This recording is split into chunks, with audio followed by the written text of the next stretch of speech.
My name is John Marine, and you're watching John Marine Tube, my YouTube channel, with over 50 subscribers thanks to all of you. And I'm coming to you from my hometown of Houston, Texas, USA. Now for this video, I want to share my ideas about Le Mans 2009 and provide my own commentary. Now if you haven't heard of the results, let me give you a quick rundown. The Le Mans GT2 winner was Risi Competizione, the number 82 Ferrari, Houston's own Risi Competizione. In GT1 was the number 63 Corvette. And it's safe to say that this race makes grown men cry because crew chief Dan Binks was crying in victory lane, understandably. For Le Mans Prototype 2, the winners were the Essex Porsche RS Spider, or the Porsche RX Spider of the Essex team. And in GT1, it came down to Audi and Peugeot won. It's Peugeot's first win at Le Mans since they won both in 1992 and 1993 with the Peugeot 905. Now, as far as the action itself was concerned, I just want to say that every year I'm always fortunate enough to see the 24 hours of Le Mans. Even if the race is a blowout or uninteresting, it's just always great to see these competitors race 24 hours straight on this almost 8.5-mile track.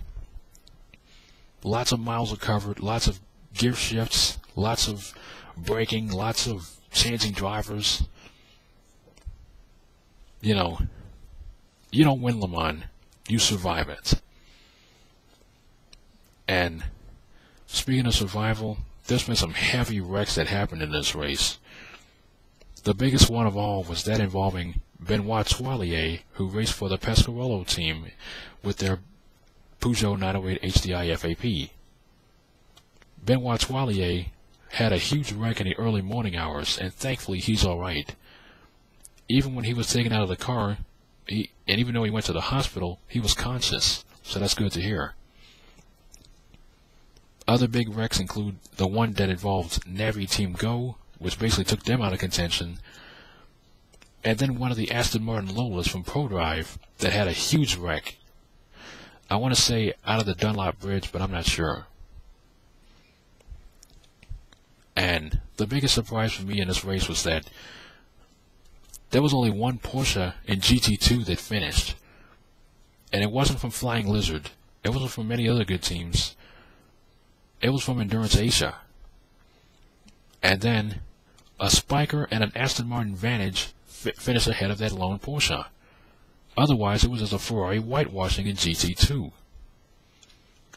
And I want to give some respect to the third GT2 winner, or the one that finished third in GT2, which was a Risi Chrome entry, where the Risi Competizione provided Ferrari. And by the way, this is Risi's second straight win in the GT2 class at Le Mans. So good job by Houston-based Risi Competizione. And did you get a chance to hear those Aston Martin Lolas if you saw the race and if you heard the race? Those things sound bitchin', pardon my language, but they sound awesome. I really love listening to those things. I was kind of iffy about the Gulf colors, though, because I'm more like the sky blue kind of format, the sky blue Gulf colors. But this was like very, very light blue.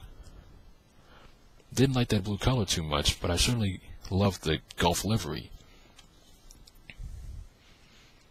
But you know, needless to say, the 24 Hours of Le Mans is the most important race most important race of the year for me. I love watching this race. I'm always excited to see this race. And ever since 2001, I've been watching it on Speed Channel.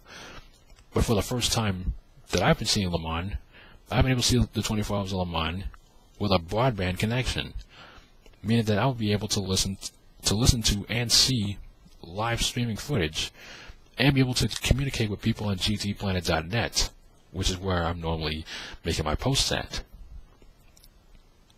SpeedTV.com had an outstanding live feed of video footage, and it was supplemented by the audio of Radio Le Mans.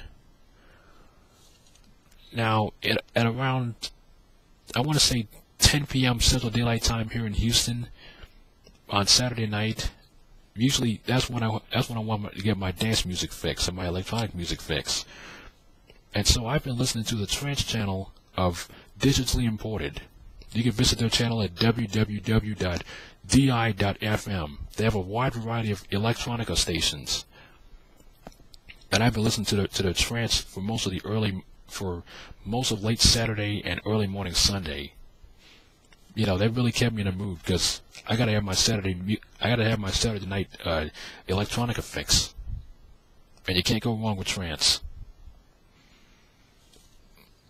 Now, the biggest winner from let me just say that the biggest winner from Le Mans may have been Peugeot, but my biggest winner has been Team Seattle, or Team Advanced Engineering, because they were able to raise about $258,800 through donations and through completing laps at Le Mans to benefit the U.S. Seattle Children's Hospital. You raise a lot of money, including with drivers like Don Kitch Jr., I forgot who one of the other persons is, and from Grey's Anatomy, Patrick Dempsey. Team Seattle, who I'm friended with on Facebook as a fan, you've really earned my respect. And that concludes this video. My name is John Marine. Thank you for watching this video. I want to send some shout outs to some people and some groups. I want to shout out to people like all the wonderful people at GTPlanet.net. I want to shout out to Digitally Imported, Team Seattle, Risi Competizione, Krone Racing, Peugeot, or Team Peugeot Total, Audi, ProDrive, the Corvette crew, Team Essex, and basically everybody that finished Le Mans, let alone winning class. In fact, everybody are winners at Le Mans, even if you don't finish. But once again, great drama, great excitement. I love watching the 24 hours of Le Mans. I can't stress it enough.